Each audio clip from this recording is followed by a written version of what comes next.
ಇವತ್ತು ಅದೇ ನಾನು ಹೇಳಿದ್ನಲ್ಲ, ಇವತ್ತು ಭಾರತ ಹಾಗೂ ಅಮೆರಿಕ ನಡುವೆ ಒಪ್ಪಂದದ ಬಗ್ಗೆ, ಇದು ವ್ಯಾಪಾರ ಒಪ್ಪಂದದ ಬಗ್ಗೆ ನಾವು ಇವತ್ತು ಚರ್ಚೆ ಮಾಡ್ತಾ ಇದ್ದೀವಿ. ಈಗ ನಾವು ಗ್ರೇನ್ಸ್ ಇಂಪೋರ್ಟ್ ಮಾಡ್ಕೊಳ್ಳಕ್ ಶುರು ಮಾಡಿದೀವಿ ಅಮೆರಿಕ ಇಂದ. ಈ ಡಿಡಿಜಿ ಗ್ರೇನ್ಸ್ ಬರೋದ್ರಿಂದ ನಮ್ಮ ರೈತರಿಗೆ ದೊಡ್ಡ ಪ್ರಮಾಣದಲ್ಲಿ ಹೊಡೆತ ಆಗುತ್ತೆ.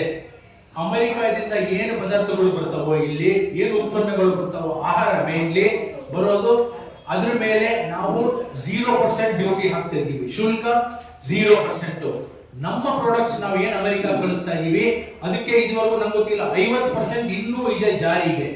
ಯಾವತ್ತಿನ ದಿವಸ ಮೋದಿ ಅವ್ರ ಸಾಹೇಬ್ರು ಹೋಗ್ತಾರೋ, ಡೊನಾಲ್ಡ್ ಟ್ರಂಪ್ ಬರ್ತಾರೋ, ಅವತ್ತಿನ ದಿವಸ ಮಾತ್ರ 15% ಅಂತ ವರದಿ ಆಗಿರೋದ್ರಲ್ಲಿ ನಾವು ಒಂದು ನಮ್ಗೆ ಅರ್ಥ ಆಗಿರೋದು. ನಂಬರ್ 1, ಇದರಿಂದ ನಮ್ಮ ರೈತರಿಗೆ ದೊಡ್ಡ ಪ್ರಮಾಣದಲ್ಲಿ ಹೊಡೆತ ಆಗುತ್ತೆ. ಎರಡನೇದು soybean, around 50-55 lakh ton soybean oil ನಾವು ಇಂಪೋರ್ಟ್ ಮಾಡ್ಕೋತೀವಿ.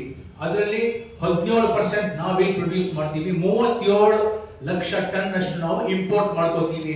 ಅದರಿಂದನೂ ನಮ್ಮ ಸೋಯಾಬೀನ್ ಉತ್ಪನ್ನಕ ರೈತರಿಗೆ ಅದಕ್ಕೂ ಹೊಡೆತ ಬೀಳುತ್ತೆ. ನಂಬರ್ 1. ನಂಬರ್ 2, ನಾವು ಮುಂಚೆ ಇಂಪೋರ್ಟ್ ಮಾಡ್ಕೋತಾ ಇರೋದು 37 ಲಕ್ಷ ಟನ್ ಮೇಲೆ ನಾವು ಡ್ಯೂಟಿ ಹಾಕ್ತಾ ಇದೀವಿ 18-20%. ಆ ಡ್ಯೂಟಿಯಿಂದನೂ ನಮಗೆ ವಂಚನೆ ಆಗೋಗ್ತಿದೆ. ಸೊ ಇದೆರಡು. ಇನ್ನೊಂದು, ನಾನು ಇನ್ನೊಂದು ಇಲ್ಲಿ ಪೇಪರ್ ಕೊಡಕ್ಕೆ ನಾನು ಇಷ್ಟಪಡ್ತೀನಿ. ಇದರಲ್ಲಿ ಡೊನಾಲ್ಡ್ ಟ್ರಂಪ್ ಅವರು ಒಂದು ಎಕ್ಸಿಕ್ಯೂಟಿವ್ ಆರ್ಡರ್ ಇಶ್ಯೂ ಮಾಡಿದ್ದಾರೆ.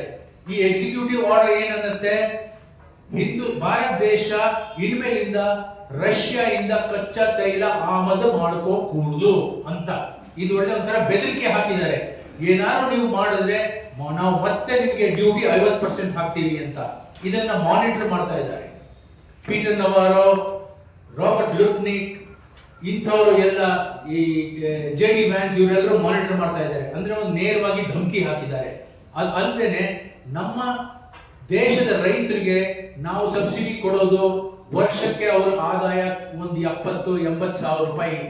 ಅಮೆರಿಕ ರೈತರಿಗೆ ಅವರು ಸಬ್ಸಿಡಿ ಕೊಡೋದು ಅಮೆರಿಕದಲ್ಲಿ ವರ್ಷಕ್ಕೆ 25 ಲಕ್ಷ ರೂಪಾಯಿ ಸಬ್ಸಿಡಿ ಕೊಟ್ಟು ಅವರಲ್ಲಿಂದ ಅವರು ಉತ್ಪನ್ನಗಳನ್ನ ಇಲ್ಲಿ ಕಳಿಸ್ತಾರೆ. ಅದ್ ನೀವೇ ನೋಡ್ಕೊಳ್ಳಿ, ತುಂಬಾನೇ ಅದರದ್ದು ಕಾಸ್ಟ್ ವೆಚ್ಚ ಕಮ್ಮಿ ಇರುತ್ತೆ. ಇದರಿಂದ ನಮ್ಮ ರೈತರಿಗೆ ಇನ್ನೂ ಜಾಸ್ತಿ ಹೊಡೆತ ಆಗತ್ತೆ. ಡೊನಾಲ್ಡ್ ಟ್ರಂಪ್ ಅವ್ರನ್ನ ಗೆಲ್ಸಿರೋದು ಅಲ್ಲಿ ರೈತರೇ ಜಾಸ್ತಿ, 70% ರೈತರು ಟೆಕ್ಸಸ್, ಅರಿಜೋನಾ, ಆರ್ಕೆನ್ಸಾ ಆ ಏರಿಯಿಂದ ಅವ್ರನ್ನ ಗೆಲ್ಸಿರೋದು. ಸೊ ಅದಕ್ಕೆ ಟ್ರಂಪ್ ಅವರ ಎಲೆಕ್ಟರೇಟ್ ಇದ್ದು ಅವರ ಮತದಾರರ ಹಿತಾಸಕ್ತಿಯನ್ನು ಕಾಪಾಡಿದ್ದಾರೆ. ನಮ್ಮ ದೇಶದಲ್ಲಿ ಯಾವ ಹಿತಾಸಕ್ತಿನೂ ಕಾಪಾಡಿದಿರೋ ಹಾಗೆ ನನಗೆ ಗೊತ್ತಾಗ್ತಾ ಇಲ್ಲ.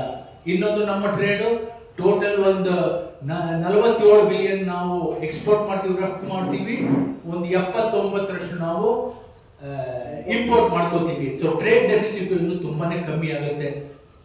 ಅದರ ನಂತರ ಪ್ರತಿ ಡಾಲರ್ ಈಗ ಸ್ಟ್ರಾಂಗ್ ಆಗ್ತಾ ಇರುತ್ತೆ. ನಮ್ಮ ಟ್ರೇಡ್ ಡೆಫಿಸಿಟ್ ಇನ್ಕ್ರೀಸ್ ಆಗುತ್ತೆ, ನಮ್ಮ ರೈತರಿಗೆ ಹೊಡೆತ ಆಗುತ್ತೆ. ಆಮ್ ಆದ್ಮಿ ಪಕ್ಷ ಇವತ್ತಿನ ದಿವಸ ಏನ್ ಹೇಳ ಇಷ್ಟಪಡುತ್ತೆ ಅಂತಂದ್ರೆ, ನಾವು ರೈತರ ಪರವಾಗಿ ನಿಂತಿದ್ದೀವಿ, ಈ ಒಪ್ಪಂದ ವಿರುದ್ಧ ನಾವು ಖಂಡಿಸ್ತೀವಿ. ಇಲ್ಲ ಸರ್ಕಾರ ಬಂದು ಹೇಳಬೇಕು ಇದು ಯಾಕೆ ಈ ತರ ಒಪ್ಕೊಂಡಿದ್ದಾರೆ, ಅದು ಏನ್ ಒತ್ತಡ ಇತ್ತು, ಇಲ್ಲ ಅದಾನಿ ವಿಷಯ ಇತ್ತ. ಯಾಕಂದ್ರೆ ಅದಾನಿ ವಿಷಯ ವಾರೆಂಟ್ ಬಂದಿದೆ, ಅದು ಇಮೇಲ್ ಅಲ್ಲಿ ಅವರು ಅಲ್ಲಿ ಸ್ಟೇಟ್ ಡಿಪಾರ್ಟ್ಮೆಂಟ್ ನ್ಯೂಯಾರ್ಕ್ ಜುಡಿಷಿಯಲ್ ಇದರಿಂದ ಇಮೇಲ್ ಬಂದಿತ್ತು, ಅವರನ್ನ ಅಲ್ಲಿ ಪ್ರೊಡ್ಯೂಸ್ ಮಾಡಬೇಕು ಕೋರ್ಟ್ ಅಲ್ಲಿ. ಯಾಕೆಂದ್ರೆ ಅವರು ಅಲ್ಲಿಂದ ಅವರು ಹಣಗಳನ್ನ ತಗೊಂಡು ಇನ್ವೆಸ್ಟ್ ಮಾಡಿ ಇಲ್ಲಿ ಎಲ್ಲ ಸರ್ಕಾರಗಳಿಗೆ ಸೋಲಾರ್ ಪವರ್ ಪ್ರಾಜೆಕ್ಟ್ಸ್ ಗಳಲ್ಲಿ ಲಂಚ ಕೊಟ್ಟಿದೆ ಅಂತ, ವಿಚ್ ಇಸ್ FCPA ಅಂತ ಒಂದು ಆಕ್ಟ್ ಇದೆ ಅಮೆರಿಕದಲ್ಲಿ, prevention of corrupt practices, foreign corrupt practices act ಇದು ಉಲ್ಲಂಘನೆ ಆಗಿದೆ ಅಂತ ಅವ್ರ ವಿರುದ್ಧ ಕ್ರಮ ಕೈಗೊಳ್ತಾರೆ. ಅದೇನಾಗುತ್ತೋ ಒಂದು ಬೇರೆ ವಿಷಯ. ಸೊ ನರೇಂದ್ರ ಮೋದಿ ಅವರು ಒಂದು 56 ಇಂಚ್ ಛಾತಿ ಅಂತ ಇದಾರಲ್ಲ, ಯಾಕೆ ಡೊನಾಲ್ಡ್ ಟ್ರಂಪ್ ಅವರ ಒತ್ತಡಕ್ಕೆ ಸಿಲುಕಿದ್ದಾರೆ ಅಂದ್ಬಿಟ್ಟು ಇದ್ರ ಬಗ್ಗೆ ಅವರು ಮಾಹಿತಿ ಕೊಡಬೇಕು. ಹಾಗೂ ದೇಶಕ್ಕೆ ಬಂದು ಒಂದು ಪ್ರೆಸ್ ಕಾನ್ಫರೆನ್ಸ್ ಮಾಡಿ ಪ್ರಶ್ನೆ ಆಮೇಲೆ ಉತ್ತರಗಳನ್ನ ಪಡೆದು ನಮ್ಮ ದೇಶ ರೈತರಿಗೆ ಯಾಕೆ ಈ ತರ ಹೊಡೆತ ಮಾಡೋ ತರ ಒಪ್ಪಂದದ ಮೇಲೆ ಸಹಿ ಹಾಕಿದ್ದೀರಿ ಅಂತ ಅವರು ನಮಗೆ ಒಂದು ಕ್ಲಾರಿಫಿಕೇಶನ್ ಕೊಡಬೇಕು. Subscribe to One India and never miss an update. Download the One India app now.